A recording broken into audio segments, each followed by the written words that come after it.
नमस्कार, मी प्रशांत वसंत गरत, वसई रानगाववरून माझी स्वरचित कविता जी माझ्या बोलीभाषेमधली म्हणजे आगरी कोली भाषेतली आहे ती सादर करतो आहे. कवितेचं नाव आहे पावसाला.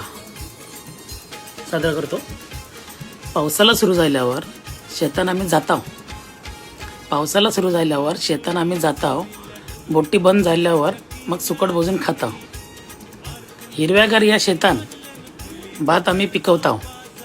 हिरव्यागार या शेतान भात आम्ही पिकवताव. वर्षभर पुरेल औरा बरोबर आम्ही टिकवताव. पाऊस पडायला लागल्यावर एकविरा दर्शनाला आम्ही धावताव. पाऊस पडायला लागल्यावर एकविरा दर्शनाला धावताव. कारल्या डोंगरच्या माथ्यावर आम्ही आगरी कोल्हे मावताव. पावसाने नुकसान होते आमच्या पण धंद्यान. पावसाने नुकसान होते आमच्या पण धंद्यान. आम्ही नाही परत कधी जीव द्यायच्या फंद्यान. धन्यवाद.